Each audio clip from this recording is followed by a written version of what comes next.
Hello, everyone. This is Eleanor Rigby. I was sitting here in my chair this morning holding this small, tarnished silver thimble. Most people would see a piece of junk, but to me, it's a portal.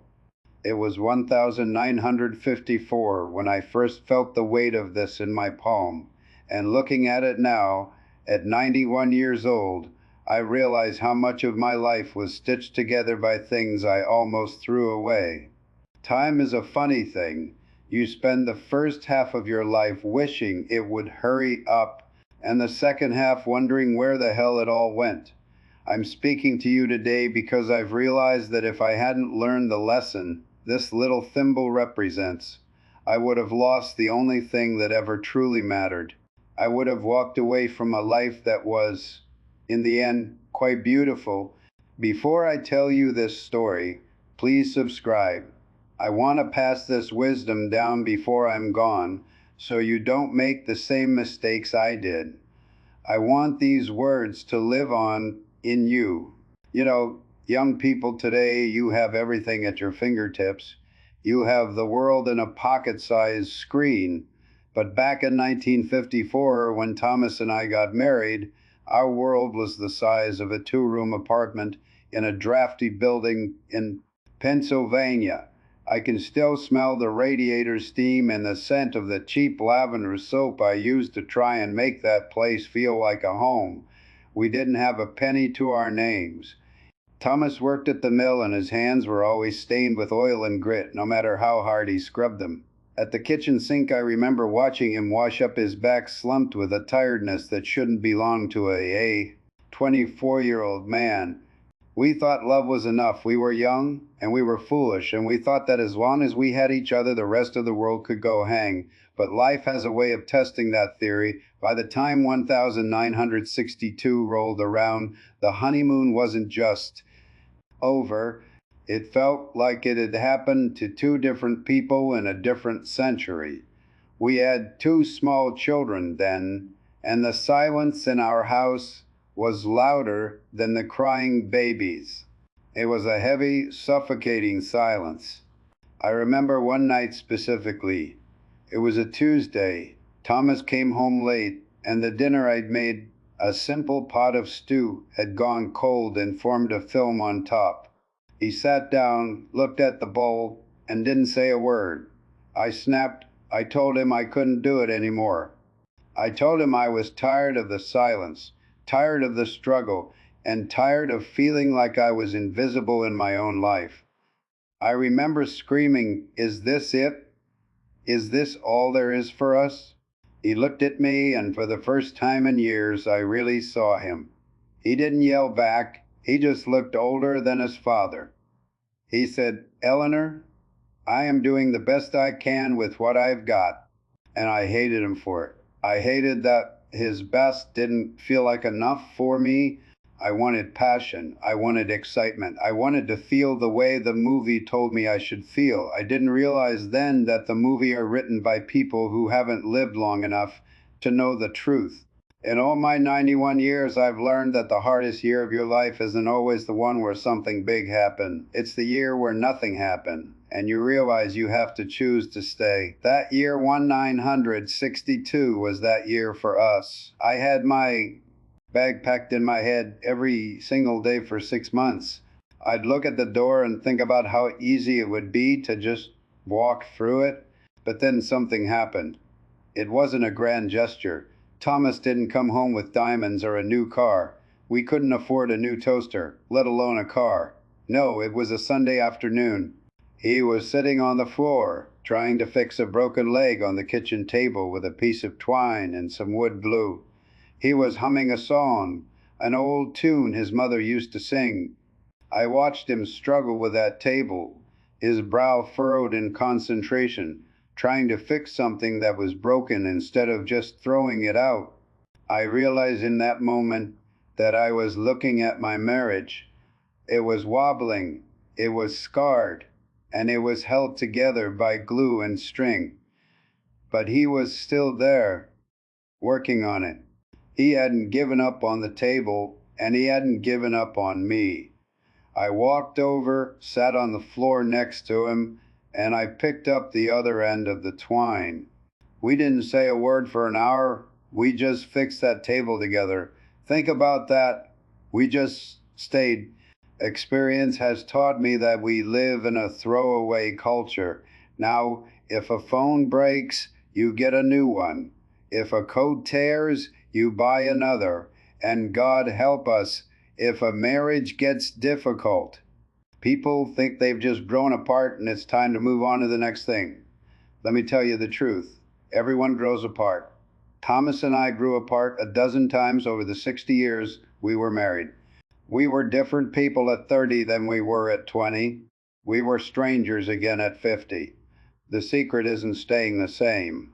The secret is introducing yourselves to each other every morning and deciding that the stranger sitting across from you is worth the effort of getting to know. I remember the 1970s, when the world felt like it was spinning out of control. There was the energy crisis, the protests, the feeling that the old ways were dying. Our children were teenagers, and they were rebellious and loud. Thomas lost his job for 4 months. We lived on beans and prayers. I can still hear his voice in the dark of our bedroom, whispering, "It's going to be all right." Ellie, we've still got the table he was talking about, that old kitchen table we'd fixed. It became our symbol. As long as we were willing to mend the cracks, the house wouldn't fall down. It wasn't easy. In fact, it was the hardest work I've ever done. There were years when I didn't particularly like him. There were nights when we slept on opposite sides of the bed, careful not to let even a toe touch the other person. But we stayed. We stayed through the deaths of our parents, through the health scares, through the moments of doubt. And because we stayed, I got to see the man he became at 70. I got to see the way he looked at our grandchildren with a softness he never had time for when he was working at the mill. I got to hold his hand when it was wrinkled and spotted with age, and feel the same spark I felt in 954, only deeper. It was a slow-burning fire, not a flash in the pan. You have to understand something. Love isn't a feeling you have, it's a decision you make every single morning. When you wake up, you look at that person with their morning breath and their annoying habit and their history of hurting your feeling, and you say, "I choose you today," and then you do it again the next day. Young people today might not understand this, but there is a profound power in loyalty. There is a sacredness in being the person who knows someone's entire story, every failure, every fear, every scar, and staying anyway. You can't get that from a dating app. You can't get that from a whirlwind romance that lasts 6 months. You only get that by sitting at the table when it's wobbling and refusing to get up. Patience is a lost art. Everyone wants the result without the process.